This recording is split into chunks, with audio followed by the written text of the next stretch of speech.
lagi ka na lang gutom. Lagi-lagi na lang tiyan mo. Yan, si Daisy buntis.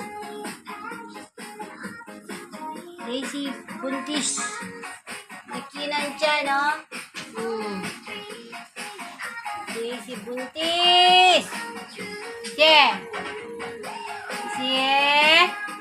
Gutom ka na naman? Ha? Naghahanap ka na ng pagkain? Gutom na naman yung mga anak mo dyan sa tiyan mo? Ha?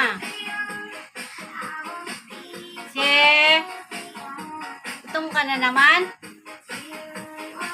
Naghahanap na naman na ikaw ng makakain?